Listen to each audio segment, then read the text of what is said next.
Hi, everybody. Welcome to the astrology chat for February 9th, 2024, the new moon in Aquarius. Please excuse the late post where it's hitting my chart. I've been mad busy. The keys for this new moon in Aquarius, and not just for this new moon in Aquarius, but for this whole new age of Aquarius, is to allow yourself to do the work, to love yourself, and to build the life that you want, that is centered on your authenticity, your growth, and your healing. And the more that you shift your time and your focus and your perspective to how your horizons can be broadening, even as there are doors closing, you're going to have this build of confidence, and this momentum is going to take you, quite frankly, into a whole new life. You're going to have to take a risk, right? You're going to have to bet on yourself.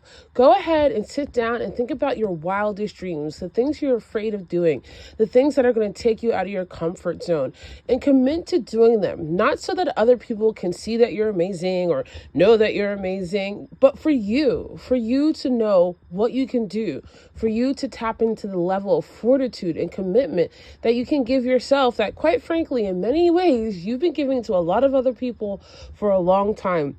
And I say this because we have the sun and the moon conjunct in Aquarius. There is this alignment of being willing to be an individual, of being progressive, of going against the grain, of being the mad scientist, of dedicating your individual life to your authentic representation and to the growth and healing of the collective.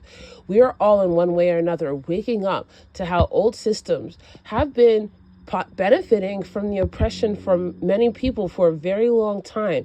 That age is over. Now it is the time of the rise of the individual shine and resistance that all of us can bring to the collective. And this allows us to also tap into this beautiful sextile with the North Node that is calling you to be yourself, that's calling you to be authentic, to calling you to place your healing and your dreams at the center stage of your life. And if that means that there are people and places and things that don't want to stick around, that's cool, because I promise you, you're going to meet people that do, and you're going to wind up in places that do want to see your shine, that value who you are, and that because you are fostering a love inside of yourself that is so deep and so real and so authentic, that it's naturally going to gravitate other things and people to you who are aligned in the same way. Now, we do have a semi-sextile with Venus and Capricorn that inspires you to get very serious about these things. Like, I am doing this because I love me.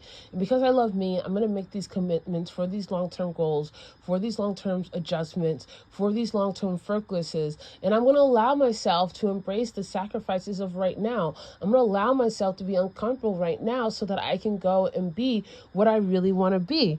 And Uranus is also in a beautiful trine to Venus. And so there's this learning bridge here with Venus and Capricorn and Uranus and Taurus that is saying, I can get physical, I can get real, I can bring my dreams into reality. And in the background, we still have some really beautiful aspects with Neptune and Jupiter happening. So the air is full of magic, and it's the magic of you stepping into you. It's the magic of you doing the work for you. It's the magic of you standing your ground for you and saying, no, I'm going to be who I want to be and who I'm meant to be no matter what. And that authenticity and that genuineness and that integrity of your soul, of your mind, and your spirit is going to shine through the universe. So celebrate your commitment to who you are and where you're going and what you are doing for you and for the collective, because let the old fall away, darlings. It's a time for a new age. I love you guys so much, and I'll see you tomorrow.